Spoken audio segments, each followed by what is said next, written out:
وعلى آله وأصحابه الذين أوفوا عهده أما بعد فأعوذ بالله من الشيطان الرجيم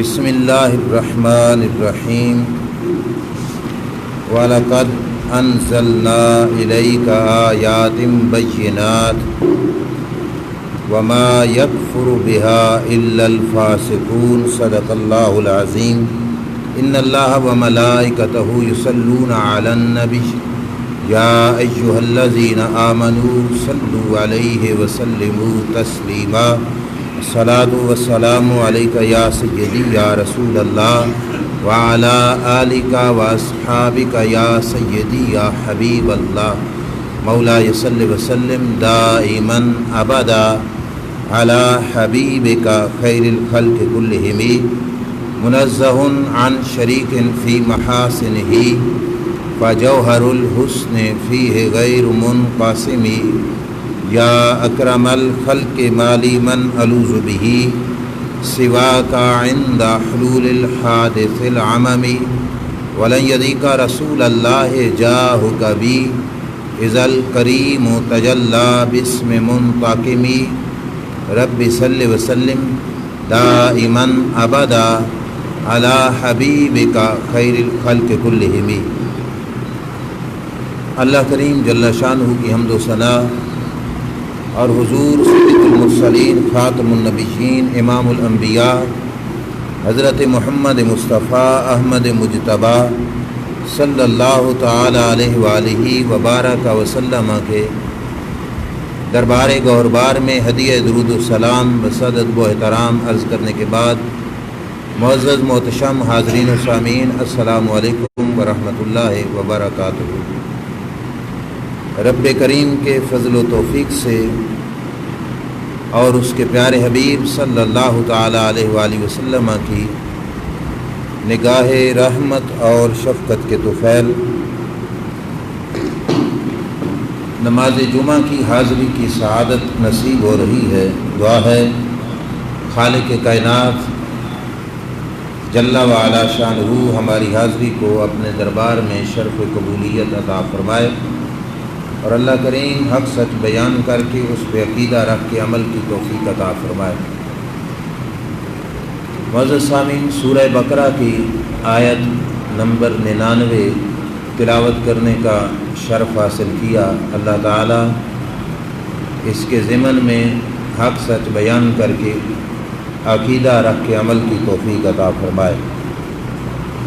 اس آیت کریمہ سے پچھلی آیات میں آپ حضرات کے علم میں ہوگا کہ اللہ کریم نے یہودیوں کی ایک عادت کو بیان کیا کہ یہودیوں سے جب کہا جاتا ہے کہ قرآن پہ ایمان لاؤ تو وہ یہ بہانہ کر کے کہ یہ قرآن تو جبریل فرشتہ لے کے آیا، اس واسطے ہماری دشمنی ہے جبریل سے تو ہم اس قرآن پہ ایمان نہیں لائیں گے۔ تو یعنی یہ ان کے دل کی گندگی تھی کہ انہوں نے اپنے دل میں جبریل سے دشمنی کی ہوئی تھی۔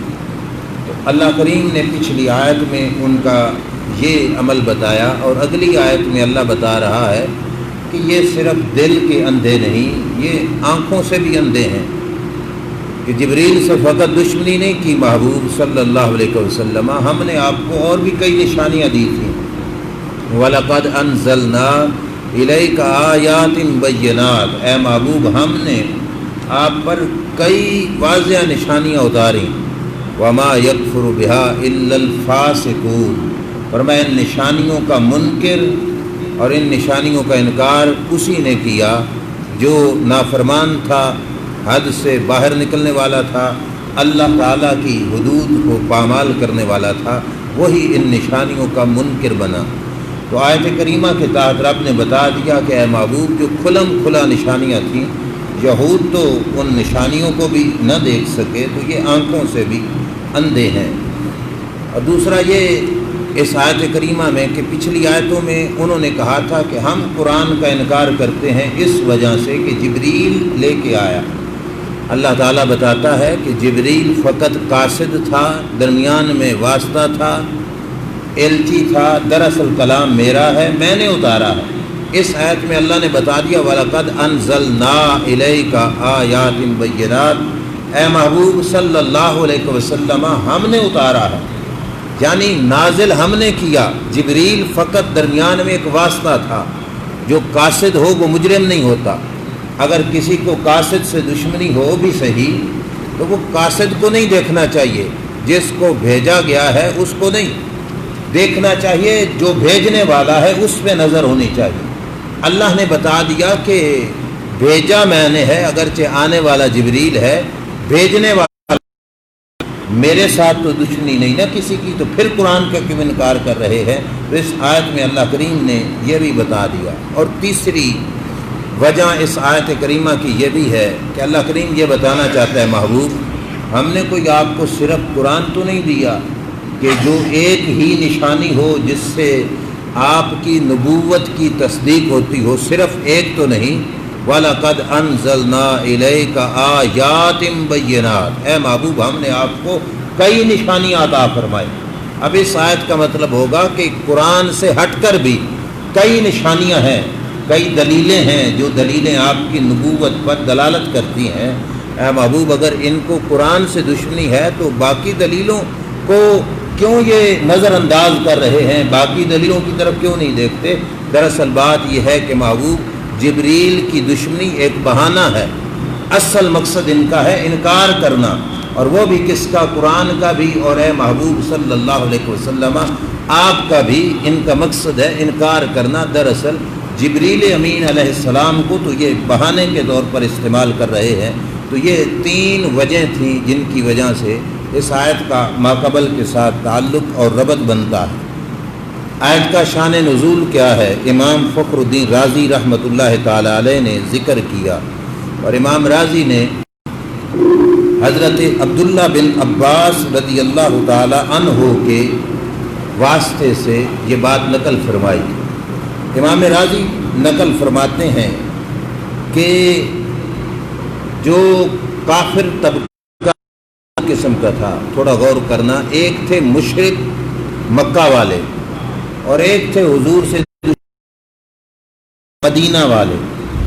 مشرک جو تھے ان کے پاس کوئی الہامی کتاب نہیں آئی تھی، یعنی اللہ کی نازل کردہ کتاب نہیں تھی، انہوں نے کسی کتاب کو پڑھا ہوا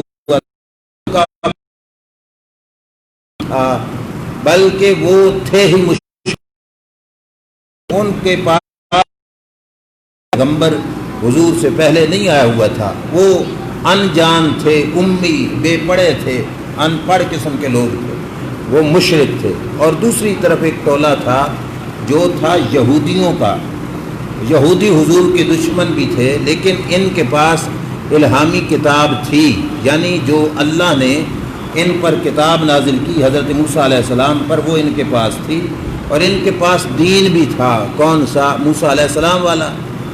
اب ایک دشمن ہے یہودی اور ایک دشمن ہے مشرک۔ مشرک تو ہیں ہی انجان، ان کو پتہ ہی نہیں، نہ ان کی کوئی کتاب اتری، نہ ان کے پاس کوئی پہلے پیغمبر آئے۔ یہودیوں کے پاس موسیٰ علیہ السلام بھی آئے اور انہوں نے تورات بھی سنائی، تورات میں حضور کی نشانیاں بھی تھیں۔ اب بات یہ ہے، اس آیت کریمہ کا شان نزول یہ ہے کہ مکہ کے لوگوں میں سے ایک شخص تھے جناب معاذ بن جبل رضی اللہ تعالی عنہ، جو حضور پہ ایمان لے آئے تھے، پہلے مشرک تھے۔ حضرت معاذ بن جبل رضی اللہ تعالی عنہ نے یہودیوں سے مل کر یہ کہا، یا معاشر الیہود، اے یہودیو، اتقوا اللہ واسلموا، کچھ خدا کا خوف کرو، اسلام کو قبول کرو، ایمان لے آؤ اس نبی علیہ الصلوۃ والسلام پر۔ کون کہہ رہے ہیں؟ حضرت معاذ بن جبل رضی اللہ تعالیٰ۔ یہ کن میں سے تھے؟ مکہ والوں میں سے تھے جو مشرک تھے پہلے۔ حضرت معاذ بن جبل یہودیوں کو کہہ رہے ہیں، مدینے والوں کو، کہ کوئی خدا کا خوف کرو، ایمان لے آؤ۔ کیوں؟ وجہ کیا تھی؟ انہوں نے کہا فَقَدْ كُنْتُمْ تَسْتَفْتِحُونَ عَلَيْنَا بِمُحَمَّدٍ صلی اللہ علیہ وسلم، اے یہودیو، جب ان کے آنے سے پہلے، یعنی حضور کے آنے سے پہلے تمہاری اور ہماری لڑائی بنتی، تو جنگ کے میدانوں میں لڑتے لڑتے جو نام لے کر تم رب سے فتح کی دعائیں مانگتے تھے، وہ نام محمد تھا صلی اللہ علیہ وسلم۔ حضور کا نام لیتے تھے، تم دعا کرتے تھے یا اللہ آخر الزمان پیغمبر حضرت محمد مصطفیٰ ہم نے یہ نام تم سے سنا جنگ کے میدان، اور پھر آئے گا ہوگا کتاب مکہ کے پاس کوئی کتاب نہیں تھی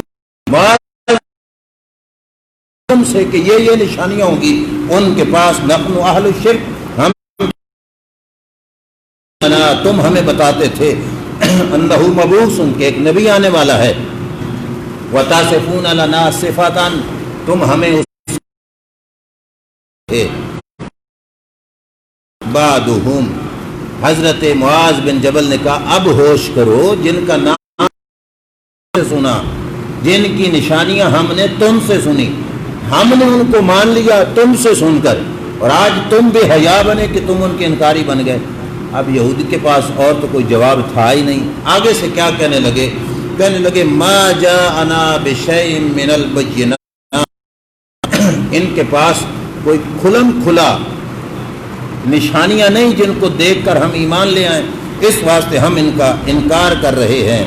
تو اللہ تعالیٰ نے فوراً یہ آیت اتاری کہ یہودیوں بے وقوف بنو بھی نہیں اور دوسروں کو بناؤ بھی نہیں، وَلَقَدْ أَنزَلْنَا إِلَيْكَ آيَاتٍ بَيِّنَاتٍ، ہم نے اپنے نبی کو ایک نہیں سینکڑوں نشانیاں، ہزاروں نشانیاں، کروڑوں نشانیاں، بے شمار نشانیاں دی ہے۔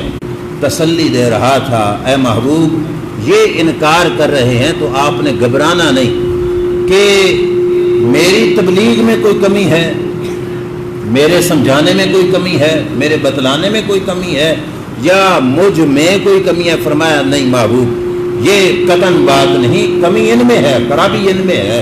وَلَقَدْ أَنزَلْنَا إِلَيْكَ آيَاتٍ بَيِّنَاتٍ، کئی نشانیاں اتاری، اور اللہ نے آگے ونڈ کر دی، فیصلہ کر دیا، کیا فرمایا؟ وَمَا يَكْفُرُ بِهَا إِلَّا الْفَاسِقُونَ، اے معبود ان نشانیوں کا منکر وہی بنتا ہے جو اندر سے کالا ہو۔ ما یکفر بہا، انکار وہ کرتا ہے جس کا باطن گندا ہو، ورنہ کوئی نشانیاں صرف قرآن تو نہیں تھا، صرف قرآن کی ایک آیت تو نہیں تھی، قرآن کی سینکڑوں ہزاروں آیتیں تھیں، اور پھر قرآن کے ساتھ ساتھ اللہ نے حضور کو بھی اور بھی کئی نشانیاں دی، ان میں سے ہر نشانی اس بات پر دلالت کرتی تھی کہ یہ عام انسان نہیں، یہ اللہ کا بھیجا ہوا پیغمبر ہے۔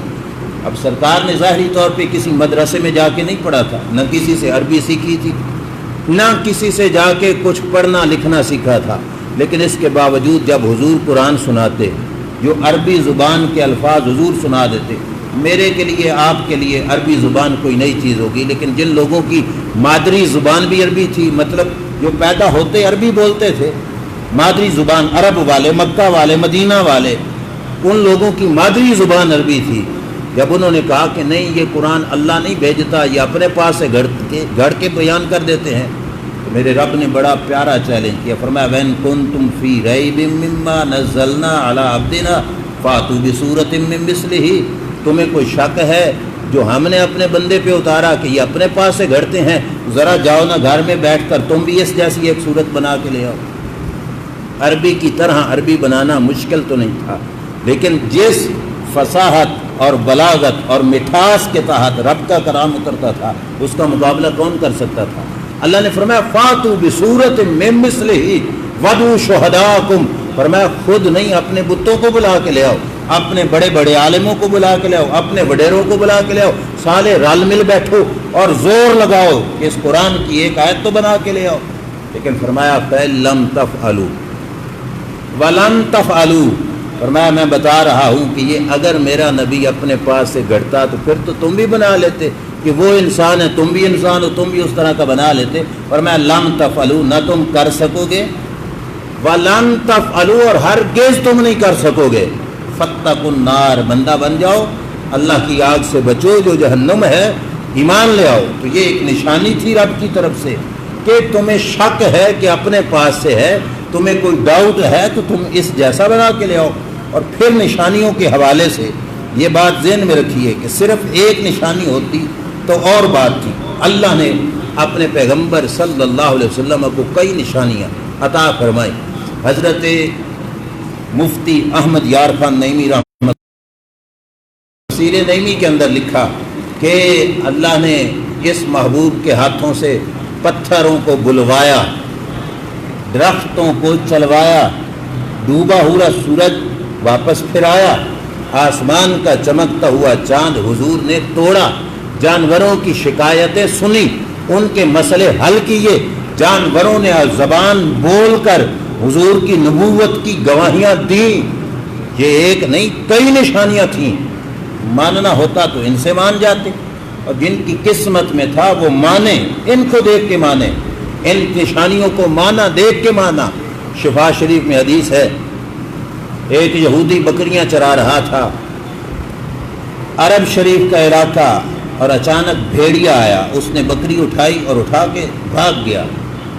یہودی پیچھے سے بھاگا اور اس نے اپنی بکری اس بھیڑیے سے چھڑوا لی۔ جس وقت چھڑوائی تو بھیڑیا نا ایک ٹیلے پہ جا کے بیٹھ گیا۔ بیٹھنے کا طریقہ بھی حدیث میں بتایا گیا، وہ جیسے کتا نہیں بیٹھتا، پچھلی ٹانگیں بچھا کر اور اگلی ٹانگیں یوں کھڑی کر کے یوں اونچا ہو کے تھوڑا، اس طرح بھیڑیا ٹیلے پہ جا کے بیٹھا اور بیٹھ کے کہنے لگا کہ اللہ نے مجھے رزق دیا تھا اور ایک انسان نے مجھ سے رزق چھین لیا۔ ایسے بولا جیسے انسان بولتا ہے، بھیڑیا۔ سامنے کون تھا؟ یہودی۔ یہودی حیران ہوا اور حیران ہونے کے سوچنے لگا کہ بھیڑیا انسانی بولی بول رہا ہے۔ کہا العجب زیبوئی تتکلم یتکلم بکلام الناس، عجیب بات ہے، بھیڑیا ہو کر انسانوں کی سی بولی بولتا ہے۔ اچھا، اس نے یہ حیرانگی اپنے ذہن میں رکھی، اپنے ذہن میں حیران ہوا نا کہ یہ بھیڑیا ہو کے انسانی بولی بول رہا ہے۔ پھر رب کا کرنا دیکھو، رب نے بھیڑیے کو بھی بتا دیا کہ یہ حیران ہو رہا ہے۔ جب بھیڑیے کو یہ پتہ چلا تو اب بھیڑیا بولا، اس نے کہا کہ اے یہودی، میرا انسانی بولی بولنا اتنی عجیب بات نہیں۔ عجیب بات کیا ہے؟ سننا توجہ سے۔ اس بھیڑیے نے کہا کہ ان پہاڑوں کے پیچھے ایک شخص بیٹھا ہے جو تمہیں گزرے زمانے کی خبریں سناتا ہے، اس کو چھوڑ کر تیرا بکریاں چرانا یہ میری بولی بولنے سے بھی زیادہ عجیب ہے۔ اس نے کہا ادھر ایک شخص بیٹھا ہے جو تمہیں یخبرکم بما مضی، جو گزرے ہوئے زمانے کی تمہیں باتیں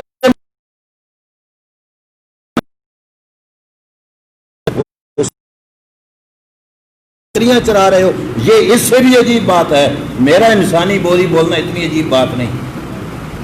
بھیڑیے کو انسان یہودی نے کہا کہ کہاں بیٹھا ہے اور میں اس کو چھوڑ کے یہاں آیا ہوں تو میں ادھر جاؤں؟ تو بھیڑیے نے یعنی اشارہ کیا کہ تم ادھر جاؤ، بکریاں نہ چراؤ۔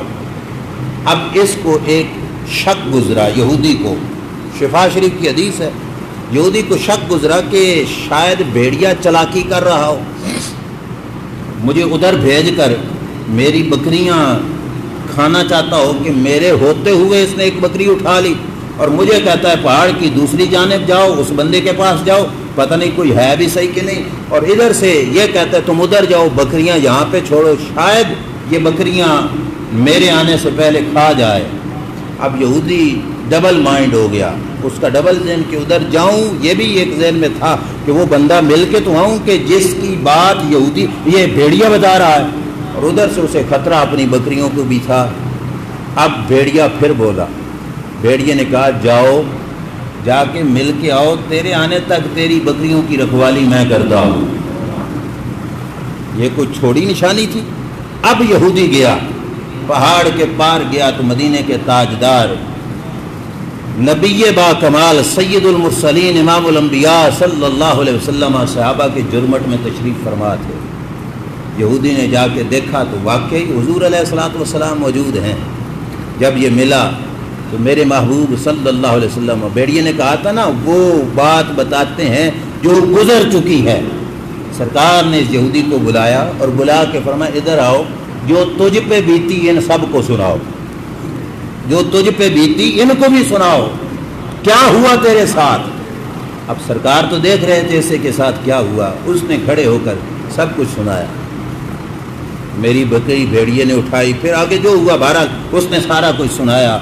میرے کریم آقا صلی اللہ تعالی علیہ وآلہ وسلم سن کے مسکرائے۔ جب اسے ساری خبر ہو گئی کہ واقعی ایسی بات ہے تو اب یہ یہودی ایمان لے آیا۔ جب واپس پلٹنے لگا تو سرکار تجدھا بوفرہا، فرمایا واپس پلٹ، اپنی بکریوں کا ریوڑ سنبھال۔ فرمایا میں محمد یہاں بیٹھ کے بتا رہا ہوں، تیری ایک بکری بھی بھیڑیے نے نہیں کہی، پوری کی پوری موجود ہے، ساری بکریاں موجود ہیں۔ سرکار دو عالم صلی اللہ علیہ وسلم نے بتا دیا۔ اب یہ روایت عرض کرنے کا مقصد یہ ہے کہ اللہ نے فرمایا وَلَقَدْ أَنزَلْنَا إِلَيْكَ آيَاتٍ بَيِّنَاتٍ۔ قرآن سے جھگڑا ہے یہودیوں کو کہ جبریل لے کے آیا، اس واسطے نہیں مانتے، تو محبوب ہم نے تو آپ کو کئی نشانیاں دی، کوئی ایک آدھ نشانی ہوتی آپ کی ذات کے متعلق تو پھر تو یہ انکار کرتے، لیکن ایک نہیں درجنوں بے شمار نشانیاں۔ بریلی کے امام اعلیٰ حضرت فاضل بریلوی رحمۃ اللہ تعالی علیہ نے فرمایا تھا نا، تیرے تو وصف عیب تناہی سے ہیں بری، حیران ہوں میرے شاہ کیا کیا کہوں تجھے، لیکن رضا نے ختم سخن اس پہ کر دیا، خالق کا بندہ خلق کا مولا کہوں تجھے۔ کیا کہا کہ محبوب آپ کی شانیں گنتی سے بھی باہر ہیں، گنتی کی حد تمہاری شانوں کو کور نہیں کر سکتی، تیرے تو وصف عیب تناہی سے ہیں بری، ختم ہونے والے نہیں۔ حیران ہوں میرے شاہ کیا کیا کہوں تجھے، کہا میں جب نعت لکھنے بیٹھتا ہوں تو سوچتا ہوں وہ شان بتاؤں یا وہ بتاؤں یا وہ بتاؤں، حیران ہو جاتا ہوں کس کس شان کا تذکرہ کروں اپنی نعت میں۔ اور کہا لیکن رضا نے ختم سخن اس پہ کر دیا۔ کہا میری آخری بات، اپنی نعت کا آخری مصرع، کہا خالق کا بندہ خلق کا مولا کہوں تجھے۔ کہا ایک ہی ذات ہے محبوب جو آپ سے اونچی ہے، وہ ہے رب ذوالجلال کی ذات، بس ہم نے اپنے بزرگوں سے سنا ہے صرف اللہ ہی ان سے بڑا ہے۔ کہا ایک ذات ہے محبوب جو آپ سے اونچی، وہ کون ہے؟ رب ذوالجلال کی ذات۔ اور رب کی جتنی مخلوق ہے فرمایا خالق کا بندہ، اس کا تو بندہ، لیکن خالق کا مولا کہوں تجھے، ساری مخلوق کا میں آپ کو سردار کہتا ہوں۔ تو یہ ہے کہ کئی نشانیاں رب نے دی، لیکن رب نے بتایا منکر کون ہوں گے، ما یکفر بہا الا الفاسقون۔ اے محبوب منکر وہ بنے گا جو فاسق ہوگا، جو آپ کے معاملے میں حد سے گزر جائے گا۔ مطلب یہ ہے کہ رب ذوالجلال کی نافرمانی میں اتنا بے باک ہو جائے گا، وہ آپ کا انکار کر سکتا ہے، ورنہ آپ کی نشانیاں، حضور کی نشانیوں کو کیا بات کروں۔ اللہ نے اس کل کائنات میں اپنی الوہیت کی نشانیاں بنائیں۔ یہ سارا جہان، عربی جاننے والے حضرات جانتے ہیں، آپ کو بھی میں سمجھانے کی کوشش کرتا ہوں، اس جہان کو عالم کہتے ہیں نا، عالم، عالم کا معنی جہان ہے، لیکن عالم بنا کس سے ہے؟ عین لام میم، علم سے، علم کا معنی نشانی۔ اس جہان کو عالم کہا بھی اس لیے جاتا ہے، یہ سارا جہان نشانی ہے کس کی؟ رب کی الوہیت پر، رب کے ہونے پر۔ کہتے ہیں نا کہ اگر کوئی اور چیز بھی نہ بتائے کہ رب ہے تو تجھے یہ جہان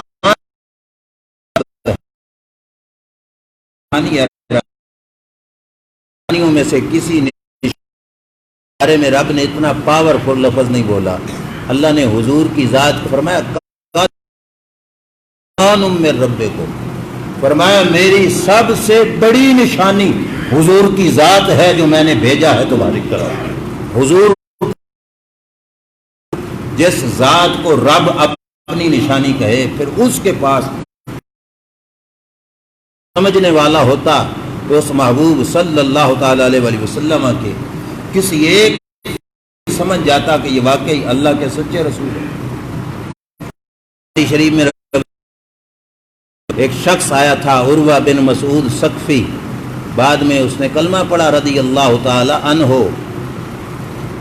کافروں کا نمائندہ بن کے آیا تھا۔ جس وقت سرکار عمرہ کرنے کے لیے گئے تو کافروں نے حدیبیہ کے نام پر صحابہ کو روک دیا، حضور کو بھی روکا، درمیان میں مذاکرات چلنے شروع ہو گئے کہ ہمارا مقصد جنگ نہیں ہے، ہم لڑنے کے لیے نہیں آئے، تو بات چیت کے لیے نا کافروں کی طرف سے مختلف نمائندے آئے دیا اس نے۔ اب سننے والوں میں صحابہ بیٹھے تھے، آج کے دور میں بھی کہا گیا تھا کہ صحابہ بھاگ گئے تھے، لیکن یہ جملہ مومن کا نہیں کافر کا تھا۔ عروہ بن مسعود ابھی ایمان نہیں لے آیا، اس نے کہا یہ چھوڑ کے بھاگ جائیں گے۔ حضرت ابوبکر صدیق رضی اللہ تعالیٰ عنہ سردار صحابہ، صحابہ کے امام، صحابہ کے سردار، حق بھی ان کا تھا یہاں پہ بولنا، وہ بولے، انہوں نے کہا امسس بذر اللات، او بت پرست، جا اپنے کسی بت کی شرمگاہ کو جا کے چاٹ۔ ایک بڑا لفظ بول دیا، شرمگاہ، اپنے بت کی شرمگاہ کو جا کے چاٹ، اور وہ چاٹتے تھے تبرکاً اپنے عقیدے کے مطابق۔ کہا جاؤ تم وہ کام کرو، میرے نبی کے پاس بیٹھ کر یہ کہتے ہو کہ یہ لوگ تمہیں چھوڑ کے چلے جائیں گے۔ حضرت ابوبکر صدیق نے کہا ہم میں سے کوئی ایسا نہیں جو حضور کو اکیلا چھوڑ کے جائے۔ یہ باتیں سنی نا، آواز سنی تو عروہ بن مسعود نے سر اٹھایا، اور سر اٹھا کے کہنے لگا یہ کون ہے جس نے مجھ سے یہ بات کی؟ لوگوں نے کہا ابو بکر الصدیق رضی اللہ تعالی عنہ، وہ یہ مکے کا بڑا تاجر ابو بکر ہیں۔ اب عروہ بن مسعود ثقفی کو یاد آ گیا، اس نے کہا ابو بکر اگر تیرا مجھ پہ احسان نہ ہوتا تو آج میں تجھے جواب دیتا، میں اس احسان کے بدلے میں چپ ہو رہا ہوں۔ اس سے پتہ چلا احسان کا لاجک کافر بھی رکھتا تھا کسی زمانے میں، جو آج مومن نے بھی بلا دی۔ اس نے کہا احسان نہ ہوتا تو میں تمہیں جواب دیتا، لیکن حضرت ابوبکر صدیق نے تو کہہ دیا تھا جو کہنا تھا۔ پھر گفتگو شروع ہو گئی، حدیث پاک بخاری شریف کی، وجعل یکلم النبی صلی اللہ علیہ وسلم فکلما تکلم اخذ بلیہ، حضور سے مذاکرات کرتے ہوئے، بات چیت کرتے ہوئے، جب بات کرتا تو عرب میں طریقہ تھا کسی عزت والے بندے سے بات کرتے ہوئے نا یوں داڑھی پہ ہاتھ لگاتے، آگے ہاتھ بڑھا کے نا یوں داڑھی پہ لگاتے۔ تو عروہ بن مسعود جو ابھی ایمان نہیں لایا تھا، اس نے بات کرتے کرتے یوں ہاتھ نا حضور کی داڑھی پہ لگایا، حضور کی داڑھی، سرکار کی داڑھی مبارک صلی اللہ علیہ وسلم کی داڑھی مبارک پہ ہاتھ لگایا۔ والمغیرہ بن شعبہ قائم علی راس النبی صلی اللہ علیہ وسلم، حضور کے سر کے پاس چوکی دار بن کر حضرت مغیرہ بن شعبہ رضی اللہ تعالیٰ عنہ کھڑے تھے، سیکورٹی گارڈ کی جگہ پہ۔ ان کے ہاتھ میں تلوار تھی، اور تلوار بٹوے میں اپنے پرس میں ڈلی ہوئی تھی، ہاتھ میں تلوار تھی۔ جب اس نے ہاتھ حضور کی داڑھی پہ لگایا تو جب بھی اس نے دوبارہ ہاتھ بڑھایا تو حضرت مغیرہ بن شعبہ نے تلوار کا جو دستہ تھا اس کے ہاتھ پہ دے مارا، اور ہاتھ پہ دے کے مارا، مار کے کہا اخر یدک عن لیۃ رسول اللہ صلی اللہ علیہ وسلم۔ فرمایا عروہ بن مسعود ابھی تو نے کلمہ نہیں پڑھا، تو ہے بے ایمان، تیرا ہاتھ بھی پاک نہیں۔ اخر یدک عن لیۃ رسول اللہ صلی اللہ علیہ وسلم، اپنا ہاتھ پیچھے کر، خبردار میرے نبی کی داڑھی کو ہاتھ نہیں لگانا۔ صحابہ نے بتا دیا کہ تو کیا سوچ رہا تھا کہ یہ لڑائی ہوئی تو بھاگ جائیں گے، یہ تو اپنے نبی کی داڑھی کے بالوں کا بھی احترام کرنے والے۔ یہ بھی دیکھا عروہ بن مسعود نے۔ اب حضور کی بارگاہ میں بیٹھ کر کچھ اور معاملات دیکھے، میں وہ آگے عرض کرتا ہوں۔ واپس پلٹا تو واپس پلٹانا تو اس کا کفر کا تالا ٹوٹ چکا تھا، کفر کا تالا ٹوٹ چکا تھا، شرک ختم ہو چکا تھا، یعنی مومن بن چکا تھا۔ واپس جا کے جب قریش جنہوں نے بھیجا تھا اپنا قاصد بنا کر، ان سے بات ہونے لگی تو عروہ بن مسعود ثقفی نے اپنے لفظوں میں اسے انہیں سمجھایا، اور سمجھاتے ہوئے جو جملے بولے وہ سننا۔ ادھر جو دیکھ کے گیا تھا وہ ان کے لفظ آپ کو سنانے لگا ہوں۔ اس نے جا کے قریش والوں کو کہا واللہ لقد وفدت علی الملوک ووفدت علی القیصر وکسری والنجاشی واللہ ان رأیت مالکا یعظمہ اصحابہ ما یعظم اصحاب محمد صلی اللہ تعالی علیہ وآلہ وسلم۔ عروہ بن مسعود ثقفی نے کہا میں قاصد ہوں، صحافی، میرا پیشہ صحافت ہے، میں کبھی اس ملک کبھی اس ملک، میں روم کے بادشاہ سے بھی مل کے آیا، میں ایران کے بادشاہ سے بھی مل کے آیا، میں حبشہ کے بادشاہ نجاشی سے بھی مل کے آیا۔ اب عروہ بن مسعود نے کہا واللہ ان رأیت مالکا، میں نے کسی بادشاہ کو نہیں دیکھا یعظم ہوا اصحابہ ما یعظم اصحاب محمد صلی اللہ علیہ وسلم۔ اس نے کہا خدا کی قسم کسی بادشاہ کے دربار میں اتنا ادب بادشاہ کا ہوتے نہیں دیکھا جتنا ادب محمد کے غلام محمد مصطفیٰ کا کرتے ہیں صلی اللہ علیہ وسلم. کہا صحابہ جتنا ادب حضور کا کرتے ہیں کسی بادشاہ کے نوکر اتنا ادب اپنے بادشاہ کا نہیں کرتے. اب آپ سوچ میں تو پڑ گئے ہوگے کہ بادشاہ کے نوکر کتنا بڑا بڑا ادب کرتے ہیں, لائنوں میں کھڑے ہونا سب کچھ. لیکن عروہ بن مسعود نے بتایا کہ جو چیز میں نے دربار مصطفیٰ صلی اللہ علیہ وسلم میں دیکھی وہ کہیں پہ نہیں دیکھی. ان کا ادب, اب سننا ادب. اس نے جو جواب دیا وہ کیا کہا؟ اس نے کہا ما تنخم النبی صلی اللہ علیہ وسلم نحامتا الا وقعت فی کف رجل منہ. حیران ہو جاؤ گے ادب کا یہ معیار سن کر. عروہ بن مسعود ثقفی نے کہا میں جتنی دیر بیٹھا حضور سے باتیں کرتا رہا, دوران گفتگو کبھی حضور کو زکام کا تھوک مبارک آ جاتا, وہ لعاب مبارک, اور سرکار وہ اپنا لعاب پھینکنے لگتے. کہا میں نے جتنی دفعہ جتنی دیر بیٹھا رہا, عروہ بن مسعود نے رب کی قسم اٹھا کے کہا میں نے ایک بار بھی نہیں دیکھا کہ لعاب حضور نے پھینکا ہو اور زمین پہ گرا ہو. نہیں, زمین پہ نہیں گرا. الا وقعت فی کف رجل منہم, صحابہ نے حضور کا لعاب اپنے ہاتھوں پہ لیا. اب بتاؤ یہ ادب کوئی بادشاہ کا نوکر بادشاہ کا کرتا ہے؟ گلدان انہوں نے بنائے ہوئے ہوتے ہیں جن میں بادشاہ تھوکے پھینکتا ہے, یا تھوک پھینکی صفائی کر دی نوکر نے, اتنا کچھ ہوتا ہے. کسی ادب کے کمال کی جگہ پہ بھی چلے جاؤ, تھوک اور وہ بھی ہاتھ پہ لینا. اور عربی زبان کے قانون کے مطابق میں پوری ذمہ داری سے عرض کر رہا ہوں, عربی لفظوں کا ترجمہ جو حدیث میں ہے وہ یہ ہے کہ میرے بیٹھے ہوئے ایک بار بھی ایسا نہیں ہوا کہ سرکار نے تھوک مبارک پھینکا اور زمین پہ گراؤ. جب بھی پھینکا کسی کے ہاتھ میں کیا, کسی نے, ہر کوئی اپنے ہاتھوں پہ لے رہا تھا. اور ہاتھوں میں لینا یہ بھی بہت کمال کا ادب تھا کہ نہیں تھا, لیکن اگلا مرحلہ اس سے بھی آگے. ہاتھ پہ لے لینا, اپنی چادر سے صاف کر دینا, ہاتھ کو پھر دھو لینا, اتنا بھی کوئی کرے تو یہ بھی بڑی بات ہے. لیکن اس نے کہا بادشاہ کے نوکروں سے بڑا ادب دیکھا. کیا؟ ہاتھوں پہ تھوک لیتے. فدالا کا بہا وجہ و جب تہو کا, ہاتھوں کو یوں مل کے اپنے چہروں پہ مل لیا کرتے تھے. حضور کا لعاب ہاتھوں پہ مل کر ماتھے پہ اور چہرے پہ مل لیا کرتے تھے. عروہ بن مسعود نے کہا اگر بادشاہ ہوتے تو ان کے نوکر اس طرح ادب نہ کرتے. بادشاہت کا یہ نظام نہیں, یہ پیغمبر کی شان ہے. یہ نشانی دیکھی اور کہا کہ یہ ادب ہے ان کا. اور اگلا سلسلہ سنیے. یہ وہ شخص جو دیکھتے ہوئے ایمان نہیں تھا, دیکھا تو ایمان آیا, اس کا بیان. اس نے آگے کیا کہا؟ اس نے کہا وَإِذَا أَمَرَهُمْ ابْتَدَرُوا أَمْرَهُ. جب حضور کوئی کام ارشاد فرماتے ہیں اپنی زبان سے, سرکار نامینیٹ نہیں نہ کرتے تھے کسی کو کہ تم کرو یا تم کرو, حضور زبان سے کام فرماتے ہیں. عروہ بن مسعود نے کہا میں دیکھ رہا تھا ایک نہیں سارے ہی اٹھ کے دوڑ پڑتے اس کام کو کرنے کے لیے. اب بادشاہ کے دربار کے نوکروں کی تو ڈیوٹی ہے اپنی اپنی, یہ کام فلاں نے کرنا ہے, یہ اس نے کرنا ہے, یہ اس نے کرنا ہے, اس کی ڈیوٹی اتنے گھنٹے ہے, اس کے بعد وہ نہیں کرے گا, اس کی ڈیوٹی اتنے گھنٹے ہے.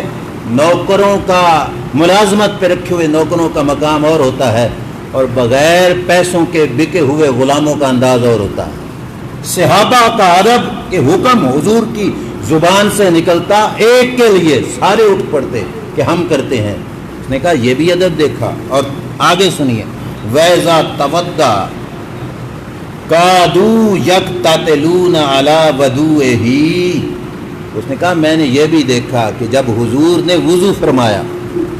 وضو فرمایا نبی اکرم صلی اللہ علیہ وسلم نے, ہم وضو کریں آپ وضو کریں, ہمارا وضو کا پانی نالی میں گرتا ہے, نیچے جاتا ہے. ہمیں یہاں تک حکم ہے کہ اپنے وضو کے قطرے باہر صاف کر کے آئیں, وہ قطرے مسجد میں بھی نہ گریں, مکروہ ہے. سرکار وضو فرماتے. عروہ بن مسعود کہتے ہیں کیا تھا؟ قَادُوا يَقْتَتِلُونَ عَلَى وُضُوئِهِ. میں دیکھ رہا تھا صحابہ یوں دوڑ کے وضو کے پانی کو ہاتھوں پہ لیتے, قریب تھا کہ ان میں لڑائی ہو جاتی. لڑ پڑتے آپس میں کہ ایک کی خواہش تھی کہ مجھے ملے وہ پانی جو وضو والا نیچے گرنا تھا، دوسرے کی خواہش تھی مجھے ملے، تیسرے کی خواہش تھی مجھے ملے. قادو جب تقلون، قریب تھا کہ لڑائی بن جاتی. کس پر؟ وضو کے پانی پر، صحابہ اکرام علیہم رضوان میں. اور اگلا سلسلہ وہ بھی کمال کا ہے. کہا وَإِذَا تَكَلَّمَ خَافِضُوا أَصْوَاتَهُمْ. حضور کے دربار میں بیٹھ کے جب صحابہ بات کرتے تھے نا تو اپنی آواز بھی حضور سے اونچی نہیں ہونے دیتے، آواز بھی ہولے رکھ کر حضور سے بات کر. یہ بھی ادب کمال کا ہے. اور کہا وَمَا يُهِدُّونَ إِلَيْهِ النَّظْرَ تَعْظِيمًا لَهُ صلی اللہ علیہ وسلم. کہا میں نے کسی صحابی کو یوں نہیں دیکھا کہ آنکھیں بھر کر حضور کی آنکھوں میں آنکھیں ڈال کے دیکھ رہا، آنکھیں اٹھا کے حضور کی آنکھوں میں آنکھیں ڈال کے دیکھے، کسی کو نہیں دیکھا. کیوں؟ تعظیما لہو، ادب کے تقاضے کے تحت کہ نظر میں نظر ڈال کے دیکھنا اس سے حیات ہی ہے. تو کہا کوئی صحابی نظر میں نظر ڈال کے نہیں دیکھ رہا تھا حضور علیہ السلام کی طرف. عروہ بن مسعود نے کہا میں نے یہ سب کچھ وہاں دیکھا، کسی بادشاہ کے دربار میں نہیں دیکھا. اس واسطے میں کفر ختم کر کے ایمان کو قبول کر چکا ہوں، اسلام کو قبول کر چکا ہوں. میرا رب فرماتا ہے وَلَقَدْ أَنزَلْنَا إِلَيْكَ آيَاتٍ بَيِّنَاتٍ. اے محبوب ہم نے کوئی آپ کو ایک نشانی دی، کئی نشانیاں دی. جس نے ماننا ہو ان کو دیکھ کے مانے، کئی نشانیاں. اب یہ کوئی تھوڑی سی بات نہیں. علماء فرماتے ہیں صحابہ کی صف میں بہت کم صحابہ ہیں جو حضور کے اس چہرہ مبارک کا حلیہ بیان کرتے ہیں. وجہ کیا تھی؟ وجہ یہ تھی کہ کسی میں یہ جرت نہیں پڑتی تھی کہ نظر اٹھا کے چہرہ والضحیٰ پہ دیکھے. ادب کے تحت، احترام کے تحت. دل تو مچلتا تھا، آخر اتنا حسین چہرہ، اس کو دیکھنے میں دل تو مچلتا تھا، لیکن ادب کمال کا تھا. حضور پیر سیال رحمہ اللہ تعالی کہ آستانہ مقدسہ دربار شریف میں ہم تو بے ادب لوگ ہیں، کمزور لوگ ہیں. ہم نے تو ساری دیواریں دیکھی ہوئی، روضہ مبارک کی چھت بھی دیکھا ہوگا. آپ کے خلیفہ تھے، اب مجھے ان کا نام یاد نہیں، مطلب وہ آپ کے مرید بھی تھے، خلیفہ بھی تھے، یعنی آگے پھر پیر بھی تھے. ان کے کسی مرید نے دیکھا، پوچھا کہ حضور پیر سیال لجپار رحمۃ اللہ تعالی علیہ مجمعین کے روضہ مبارک کی چھت پہ ڈیزائن کیسا ہے روضے کی چھت پہ. تو وہ رو پڑے. انہوں نے کہا زندگی گزر گئی، خدا کی قسم جب بھی اندر گیا کبھی جرت ہی نہیں پڑی کہ نظر اٹھا کے دیکھ سکوں، کبھی جرت ہی نہیں پڑی کہ نظر اٹھا کے چھت کو دیکھوں. اندر گیا تو نظریں جھکی رہی. ادب کمال کا تھا. یہ تو امت کے ولی کا دربار ہے اور وہ نبیوں کے نبی کا دربار تھا. اور پھر بائی فیس آمنے سامنے بیٹھے ہوئے تو صحابہ میں یہ تعظیم کا انداز تھا کہ نظر میں نظر ڈال کے حضور انور صلی اللہ علیہ وسلم کی طرف صحابہ اکرام علیہم رضوان دیکھتے ہی نہیں تھے. اور کسی نے حسن بتایا حضور کا، وہ بھی کہتے ہیں کہ ہم آنکھوں پہ یوں ہاتھ رکھ کے، اور یہ آنکھوں ہاتھوں کے انگلیوں کے درمیان میں جو جگہیں ہوتی ہیں ان سے دیکھ کر چہرہ والضحیٰ کا حسن بیان کیا. اس رنگ میں انہوں نے دیکھا. اور کچھ علماء نے تو یہاں تک کہا چہرہ مصطفیٰ کی چمک اور دمک بھی اتنی تھی کہ کوئی نظر اس پہ اس رنگ میں کہ نظر میں نظر ڈال کے دیکھے اتنی جرت ہی نہیں کر سکتا تھا. تو بہرحال میری بات عرض کرنے کا مقصد یہ تھا کہ ما یکفر بہا الا الفاسقون. نشانیاں سب کچھ اللہ نے اپنے حبیب کو دی، لیکن اللہ نے فرمایا منکر وہی بنے گا جو فاسق ہوگا، نافرمان ہوگا، حد سے بڑھنے والا ہوگا. اے محبوب اللہ کی نافرمانی میں حد سے تجاوز کرنے والا ہوگا، وہ منکر بنے گا. ورنہ نشانیاں اتنی ہیں کہ 14 صدیاں بعد بھی اگر کوئی آئے دربار رسالت امام صلی اللہ علیہ وسلم پر اور مانگے تو مجال ہی نہیں کہ سرکار کے دربار سے نشانی کے طور پر اس کی آرزو پوری نہ ہو. اب بات ویسے تو بڑھ گئی، ٹائم بھی بہت ہو چکا ہے، لیکن ایک بات دل کر رہا ہے وہ ضرور سناؤں. فیصل آباد کے علاقے میں ایک شخص ہے، ڈرائیور ہے، کیری ڈبہ ڈرائیو کرتا ہے. ہم اس کے ساتھ ادھر ادھر مختلف مقامات پہ جاتے ہیں. چند سال پہلے وہ عمرے پہ گیا اور واپس آیا تو ہم اس کے ساتھ ایک سفر میں واپس آ رہے تھے، میرے ساتھ بیٹھا تھا وہ ڈرائیور، اس نے کہا استاد جی صحیح بات ہے کہ در رسول پہ جا کے منہ سے مانگنا اور ملنا وہ تو دور کی بات ہے۔ اس نے کہا میں خود آزما کے آیا ہوں، دل میں خیال آئے تو اللہ کے نبی وہ بھی عطا فرما دیتے ہیں۔ رمضان المبارک میں وہ عمرے پہ گیا تھا اور اس نے کہا میں مسجد نبوی میں بیٹھا تھا، کئی دن وہاں پہ افطاری کی اور افطاری میں کہتا تھا جوس اور پھل اور میٹھی چیزیں کھائی، اور اس دن میرے دل میں آیا کہ پاکستان میں ہوتا تو کوئی یعنی نمکین چیز، کوئی مرغن چیز ایسی بھی کھا لیتے، دل کر رہا تھا نمکین چیز کھانے کو۔ روضہ مصطفیٰ صلی اللہ علیہ وسلم کے سامنے بیٹھا تھا، افطاری سے پہلے کا ٹائم تھا کہ اچانک ایک شخص آیا اور اس نے مجھے حاجی کہہ کے پکارا۔ میں نے سر اٹھایا تو اس کے ہاتھ میں ایک بہت بڑا شاپر تھا، اس نے کہا یہ لیجیے۔ میں نے کہا کیا؟ تو اس نے کہا یہ مدینے کے مسافروں کی ہم نے دعوت کی ہے۔ اس نے کہا میرے ہاتھ پہ رکھا، جب وہ گیا تو میں نے کھولا تو کئی ڈبے تھے، کسی میں کوئی بھونا ہوا گوشت تھا، کسی میں کچھ، مطلب ساری نمکین غذا اس کے اندر موجود تھی۔ اور یہ بات کہہ کے وہ رو پڑا، اس نے کہا وہاں مانگنا بھی نہیں پڑتا، دل میں خیال آئے تو وہ اپنے مہمان کا خود لحاظ فرمایا کرتے ہیں۔ وَلَقَدْ أَنزَلْنَا إِلَيْكَ آيَاتٍ بَيِّنَاتٍ، اے محبوب ہم نے کوئی ایک نشانی، کئی نشانیاں آپ کو عطا فرمائی، بینات کھلم کھلا، نہ مانے کوئی تو اس کی اپنی مرضی، ورنہ در رسول پہ نشانیوں کی کمی کوئی نہیں۔ اللہ نے فرمایا کئی نشانیاں عطا فرمائی، وما یکفر بہا، منکر وہی بنے گا جو فاسق ہوگا۔ اللہ تعالی ہمیں ایمان کی، عمل کی توفیق عطا فرمائے۔ وآخر دعوانا الحمدللہ رب العالمین۔